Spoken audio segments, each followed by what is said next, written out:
Good morning बच्चों। Language में बच्चों लेसन 16 अव्यय, इसके बारे में हम लोग अपनी कक्षा में पढ़ चुके हैं। आज आपको हम इसको वीडियो के माध्यम से बता रहे हैं।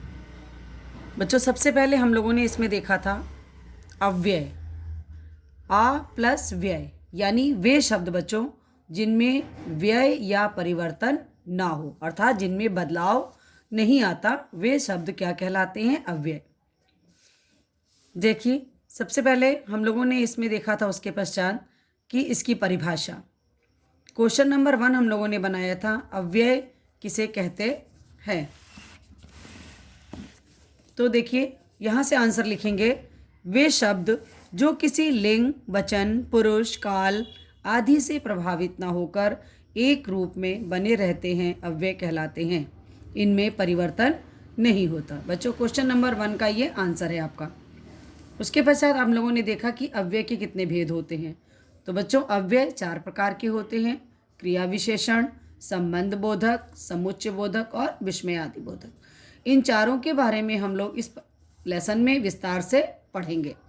सबसे पहले हम लोगों ने इसमें पढ़ना है क्रिया विशेषण। क्वेश्चन नंबर 2 है बच्चों, अव्यय के कितने भेद होते हैं लिखो। तो अब यहाँ से लिखना कि अव्यय 4 प्रकार के होते हैं और चारों नाम लिखिएगा, ठीक है।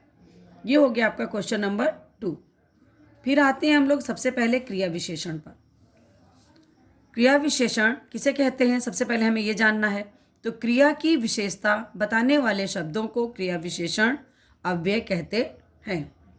इसी के आधार पर आपका तीसरा क्वेश्चन है बच्चों कि क्रिया विशेषण किसे कहते हैं, उसके कितने भेद हैं लिखो। तो यहाँ पर आप डिफिनेशन, जो ये परिभाषा है क्रिया विशेषण की, ये लिखोगे पहले। उसके पश्चात लिखोगे कि क्रिया विशेषण के निम्नलिखित भेद हैं: कालवाचक क्रिया विशेषण, स्थानवाचक क्रिया विशेषण, परिमाणवाचक क्रिया विशेषण, रीतिवाचक क्रिया विशेषण।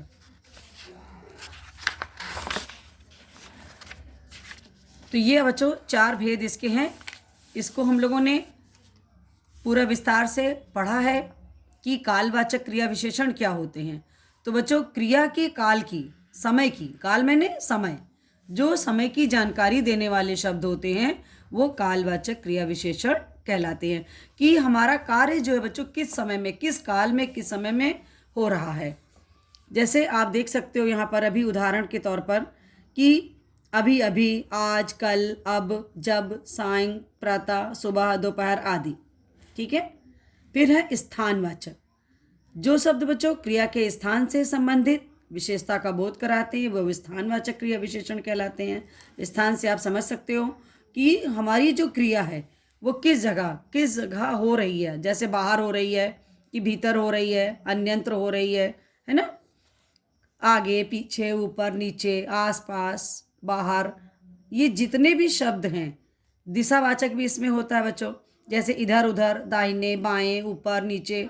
तो इस प्रकार के शब्दों का जहाँ पे वर्णन होता है उनसे हमें पता चल जाता है कि यहाँ पर स्थानवाचक क्रिया विशेषण है।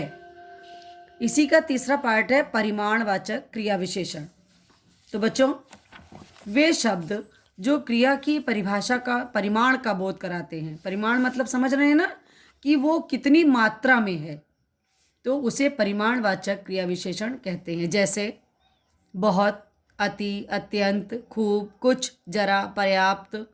इस तरह से जो शब्द हैं बच्चों जो हमें उसकी मात्रा का बोध कराते हैं कि क्रिया कितनी मात्रा में हो रही है, वो परिमाणवाचक क्रिया विशेषण कहलाते हैं। फिर है बच्चों लास्ट इसका क्रिया विशेषण का चौथा भेद, रीतिवाचक क्रिया विशेषण।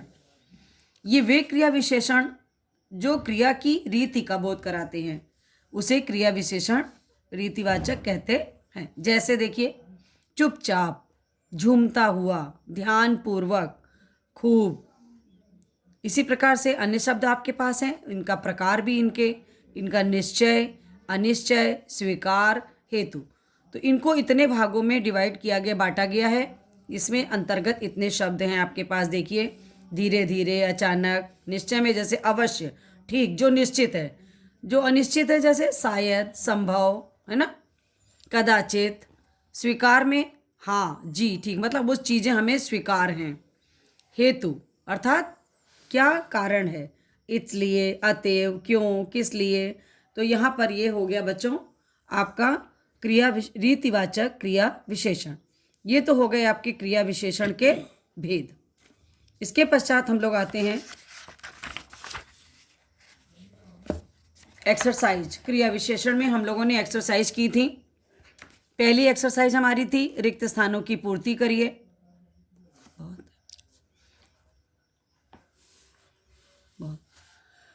तो यहाँ पर हम लोगों ने देखिए, यहाँ पे इंडेक्स इसमें भरा हुआ है, शब्द दिए हुए हैं, इसमें से हमें यहाँ छांटने थे। तो मकान में ऊपर का, कमरा गंदा है, यहाँ पर क्या भरा था हम लोगों ने, ऊपर का। सेकंड में पूर्णतया। तीसरे में देखिए शायद ही, दिन भर, सप्ताह भर, तक, की ओर। तो ये तो थे बच्चों हमारे फिलअप।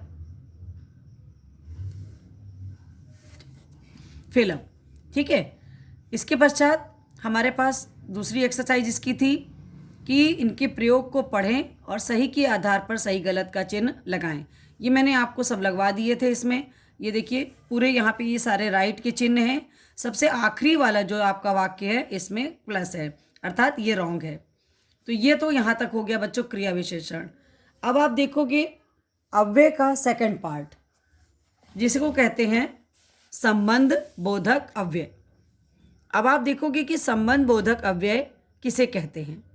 तो बच्चों ये वे अव्यय शब्द होते हैं जो संज्ञा या सर्वनाम का संबंध वाक्य के अन्य पदों से बताते हैं। उन्हें संबंध बोधक अव्यय कहा जाता है। इन अव्ययों से पहले किसी न किसी परसर्ग या विभक्ति की अपेक्षा रहती है।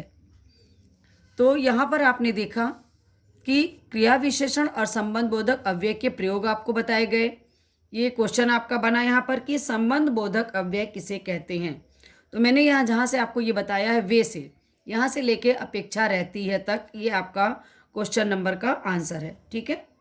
नेक्स्ट देखिए कि अन्य संबंध बोधक अव्यय क्या होते हैं। तो के कारण, की वजह, के लिए, से लेकर, के साथ, के बिना, की अपेक्षा, इस प्रकार से ये जितने भी शब्द आप पेज में देख रहे हो 165 पेज पर, ये सब क्या है, संबंध बोधक अव्यय हैं। इसमें विशेषता बता दें आपको कि क्रिया विशेषण की भांति कुछ संबंध बोधक क्या होते हैं, वो काल का, स्थान का और दिशा का बोध भी करवाते हैं। जैसे भीतर, आप घर के भीतर चले जाओ, यहाँ पे क्या है, संबंध बोधक शब्द है ये। वह भीतर बैठा है, क्रिया विशेषण है। ठीक है कि इसमें क्या अंतर, क्या आपने देखा, भीतर का संबंध किससे है, घर से है, अतः इसलिए यहाँ पर संबंध बोधक अव्यय है। दूसरे वाक्य में आपने देखा कि बैठा, बैठा क्या है बच्चों, क्रिया है, तो इसलिए ये भीतर शब्द जो है आपका क्रिया विशेषण हो गया। ये दोनों में डिफरेंस है। इसकी एक्सरसाइज देखिए पेज नंबर 166 पर, रिक्त स्थानों की पूर्ति करो। यहाँ पर देखो ऑप्शन थे, मैंने आपको राइट ऑप्शन पे टिक लगवाया था। पहले का राइट ऑप्शन है संबंध बोधक, दूसरे का है के बिना, तीसरे में आगे की, चौथे में के विपरीत, पांचवें में देखिए से लेकर, छठा है के साथ, आठवां है की जगह। तो इस प्रकार से बच्चों exercise number 1 option right option पे मैंने टिक लगवाया है आपको। इसको आपकी 1 से 4 तक अपनी कॉपी पे करने हैं। सेकंड एक्सरसाइज में भी देखिए 1 से 4 तक करना है कॉपी पर। यहाँ पर आपको बताना है कि संबंध बोधक शब्द कौन से हैं, उनके नीचे अंडरलाइन करनी है। ठीक है, देखिए के सदृश, की उपेक्षा, के लिए, से दूर, के बारे, साथ, के सामने, के मारे, के बदले, के बगैर। ये हो गया बच्चों संबंध बोधक अव्यय। तीसरा पार्ट है इसका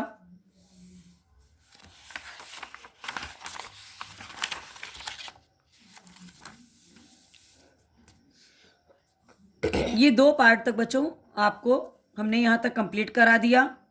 इसके क्वेश्चन भी बता दिए आपको और इसकी एक्सरसाइज भी करा दी। अब आपके पास 2 पार्ट और बचे हैं, इसका समुच्चय बोधक और विस्मयादि बोधक। बच्चों इसको मैं नेक्स्ट आपके लिए अगली एक और वीडियो बनाऊंगी, उसमें आपको इसके बारे में पूरा विवरण दूंगी। थैंक यू बच्चों।